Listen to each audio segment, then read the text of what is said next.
suffering brings us to God, or has the potential to, more than anything else. And there's something almost where life comes into sharper focus in his heart. And so I've been living sort of in this thin place of monotony. And where are you in this, God? And so just trying to find him as I do the dishes, as I drive my kids to school, as I look in the mirror, and not always delighting in what I see in the reflection, just inviting him, God, what do you think of me now? What's available to me in this place? Welcome to the Ransom Heart Podcast. You've been listening to my friend, Julie, and this is Stasi Eldridge joining you today. I'm in the Ransomed Heart studio, and I am so happy to have with us today a guest who is a woman I have had the privilege of knowing for more than 20 years. I met when you were a teenager. This is Julie Golter. And let me tell you a little bit about her. She is a cherished friend and daughter of my heart. She is a faithful friend. She's a lover of God. She's a devoted mother of 4 children, 2 boys and 2 girls. And she is the wife of the love of her life. So when I describe you like that, Julie, basically you're living the dream. Yeah, you are. So actually, what I want to do is ask, you made a long drive to come join us this morning. How do you come to us this morning? Well, the long drive allowed me to worship, so that really centered my heart. So I feel good. I feel happy. I feel so honored to be here with you today, and I'm excited to see what we talk about. That's good. I gave the briefest of outlines about you, just bullet points. Is there anything else that you'd like the people listening to know about you? I guess all you said was true. And in so many ways, I am living the dream, and it's glorious, and it's hard.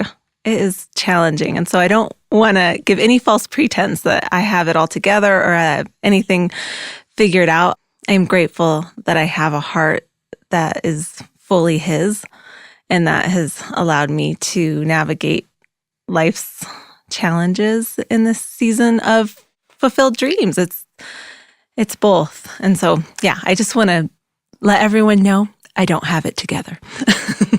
Thanks for that, because that's really what I want.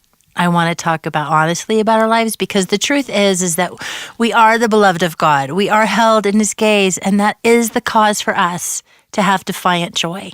And that's what I want to talk about this morning is Defiant Joy. That's the book that I wrote. And it's marvelous.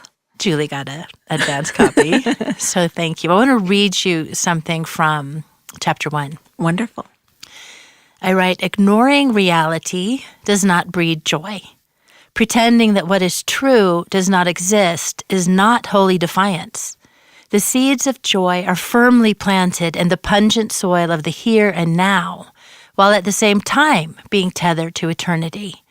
Joy is fully rooted in the truth. Joy embraces all the senses and is fully awake to the sorrow, the angst, the fear, as well as the laughter, the wonder and the beauty that is most presenting itself in the moment and says, I have a reason to celebrate. What, Julie, does the phrase defiant joy mean to you? It's such a good question. I think as I have read the book and been moved by it, I feel like it's come to me as an invitation. And the defiant part is really, there is a call to arms. And I think what it's required of me is presence. You can't have joy and be checked out.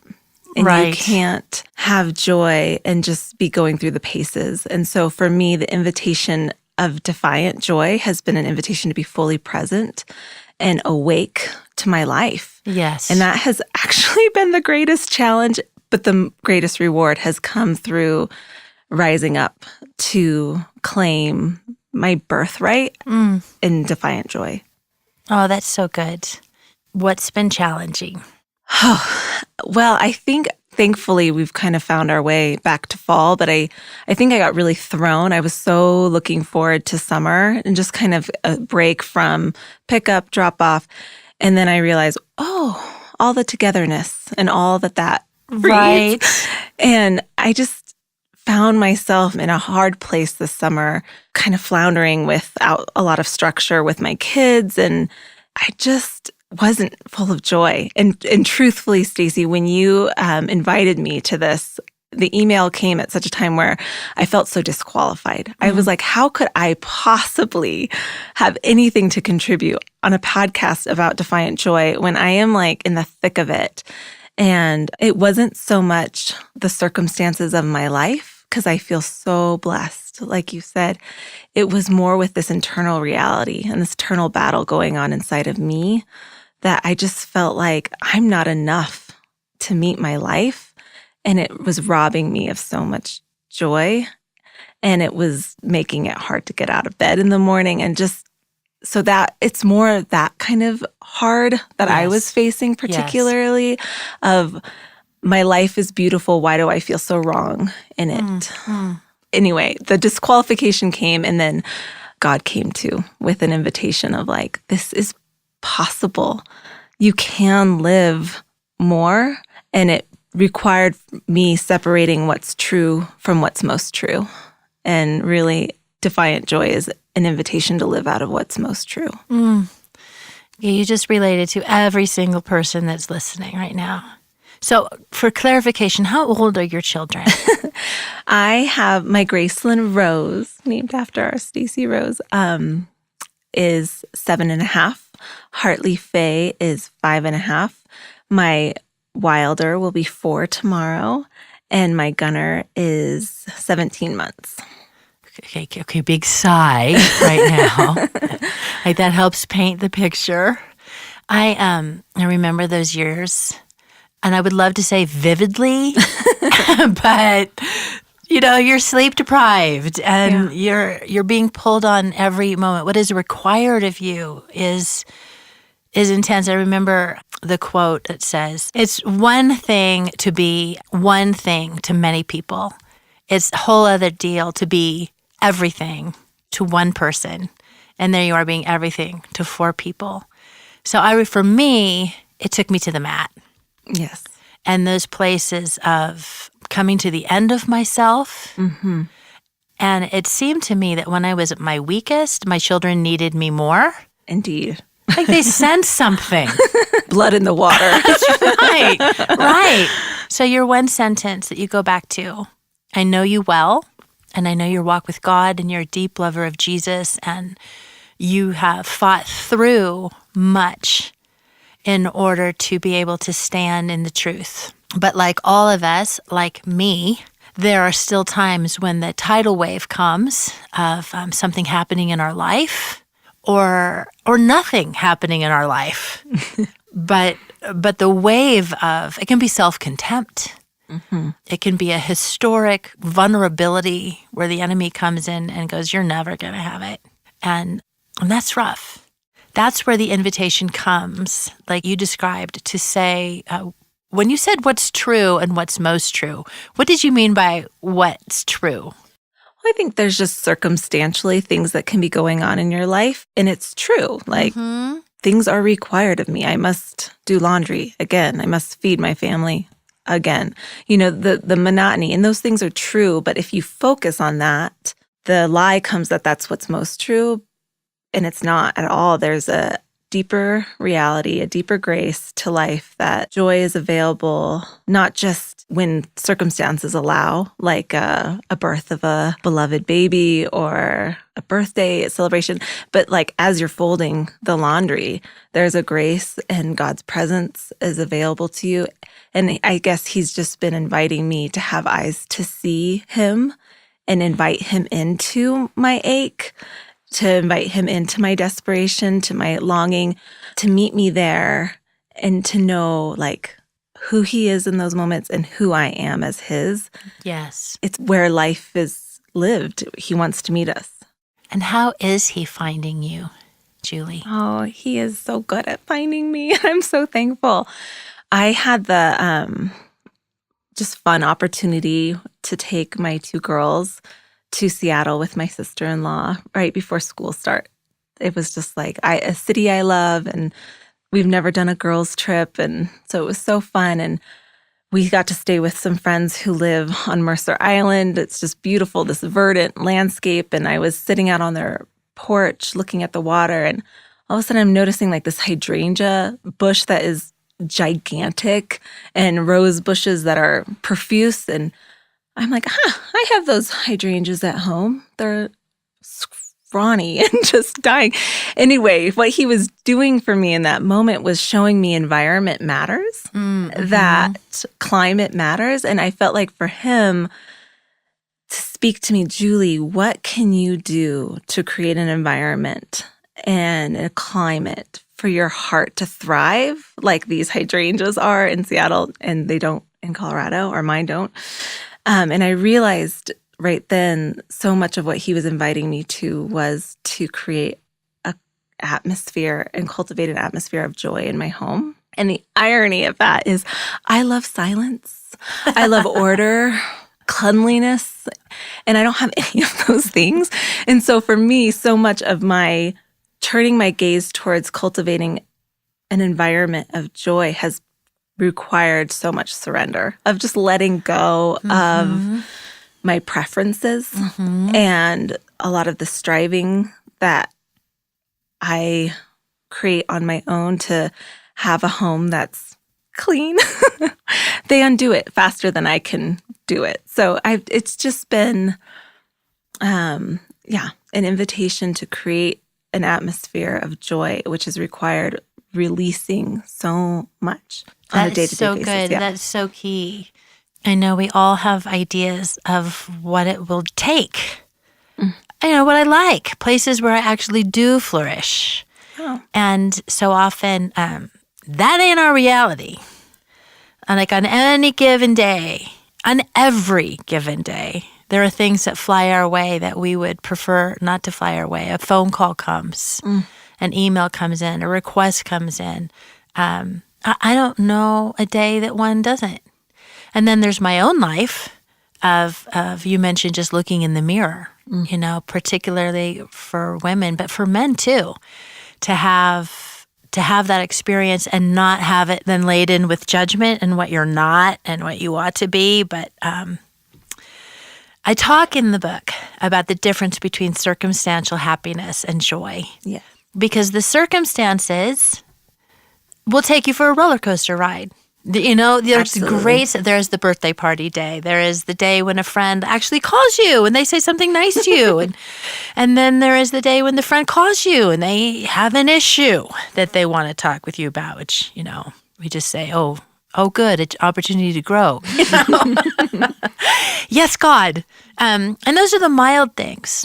So there has to be a way, like you're saying, even in the mundane, when there aren't crises happening, but when there are crises happening, to be rooted into the heart of God in such a way that we're not thrown. And he actually promises that.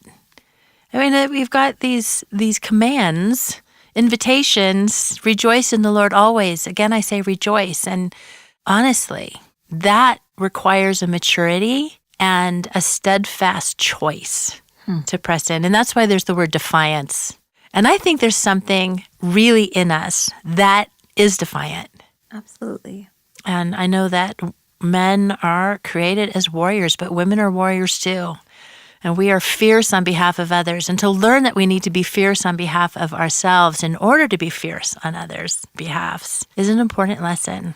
So I just love what you've said, like everything, finding him in the folding of the laundry and in the chaos that surrounds your home. And that is not what nurtures you, but beauty does. So finding moments of beauty and having our eyes open to the gifts that God is giving, even when other things aren't going our way, so important. And then passing it on to your children, modeling for them. How's that going? How do you feel about that? Oh, man. I love what I do well is apologize. So we have lots of that, mommy modeling how to ask for forgiveness. Oh, that's good. When I blow it, and that happens daily. But what I've realized is the more that I can give my heart over to God, I become more calm. And I'm able to respond to my children rather than react to them, which I do so often. And in that place of really being able to respond. He shows up, I'm able to care for my heart, I'm able to care for theirs. And I feel like he's taking me in a trajectory of where maybe the forgiveness, I'll have to ask for it less because I'm able to catch myself before I miss it. But just to know that love covers a multitude of sins, to know that he is with me as I parent these little ones, that it feels like it's all up to me, but it's not. He is parenting me as I parent them. Yeah, they're learning a lot and it's not all perfect, but I'm prayerful that even in my misses, they are seeing a mom who looks to their God, who asks for forgiveness, not only of them and their God, but of myself, to just be kind to myself in the ways that I'm not going to always get it right. And that's okay. Wait, it's okay to not always get it right? Can you say that again? It doesn't feel true, but it is absolutely true that it is okay to not always get it right. And there is actually so much life to be lived in the not getting it right. I've tried to have the same attitude towards my own heart and my own young places in my heart as I have with my children. I mean, particularly my son right now, about to turn 4. It's like if he strays outside of the line when he colors, it's not perfect. And he freaks out and wants to destroy this thing. And, oh, honey, it's okay. It's okay that it's not perfect. Aren't we doing this to have fun?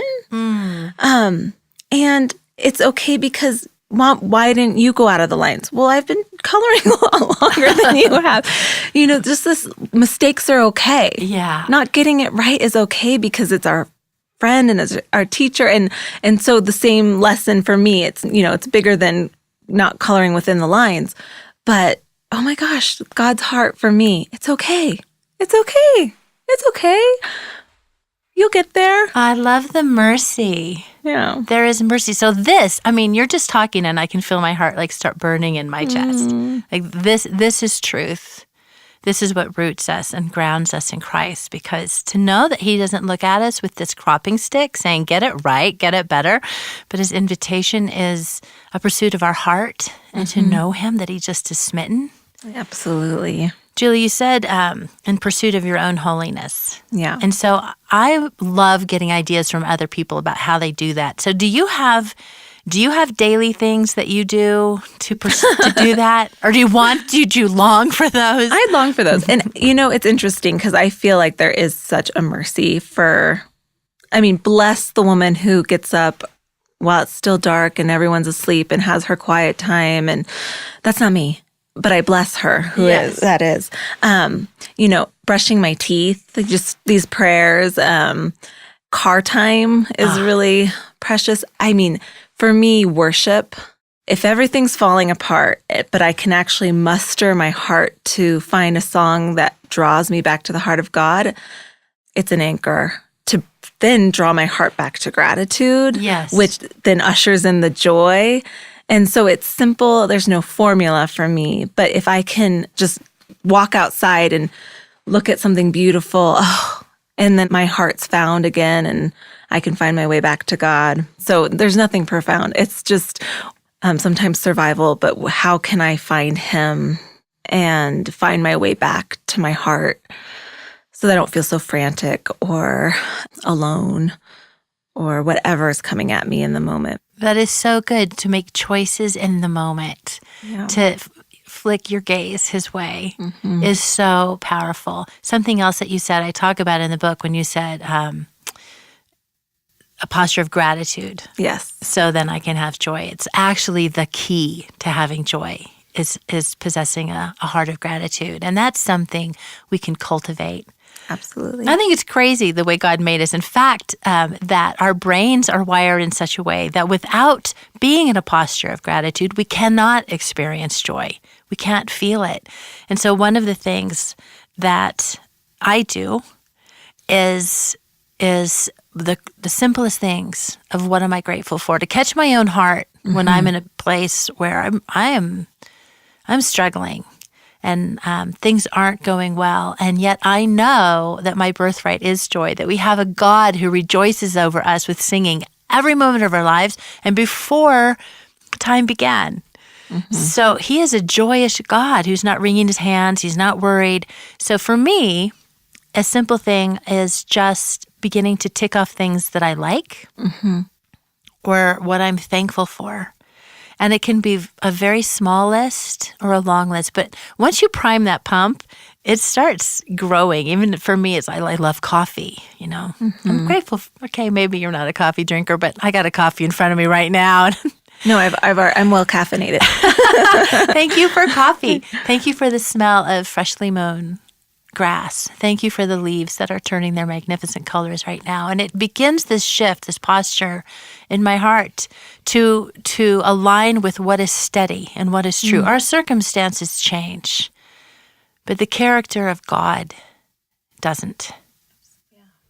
Thank you. So, Julie, what I would love before we close is to hear from you what you would love to say. There are people listening right now that are frantic, that aren't able to find him yet in the middle of the mundane, or have just had something really tragic happen and they're reeling. Is there anything that you would like to say to them? I mean, there is hope, which is probably the most important thing when you're in those places, to know there's the hope of more, and that more is available, more is possible.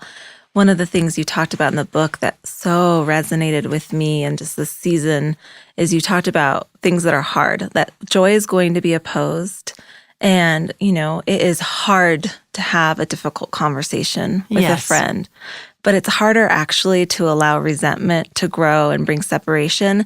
And so I felt like there was such a powerful picture for me in that. And like, if I know life is going to be hard, if hardships are guaranteed to come my way for me and for all of us, which heart am I going to choose? And am I going to choose the heart that draws me towards joy and towards Christ and towards his heart? Or am I going to choose the heart that actually promotes shame and self-doubt and separation from God? And so I guess I would love for everyone to realize that there is, if we're going to have hard, like to see the difference in what we choose, that there is a glory, there's a hard that leads us to glory, and there is a hard that leads us to despair. And so, like, for the moms out there who feel buried under the laundry and feel unseen and unloved, that is a hard place to be in. Yes. It is absolutely difficult, but it will only become more difficult if you don't choose the hard to muster the strength, the desire on behalf of yourself and others to live with defiant joy. It's the way through. I really feel like it's the way back to his heart, back to what's most true, back to the Father, and back ultimately to our own belovedness, which I think is the cause for the most joy. And so I guess my heart for myself and for those listening is that there is more, there is hope, and you have to fight for it. You need to rally that warrior spirit inside and fight for the more that you want for yourself and for those you love. That's so good.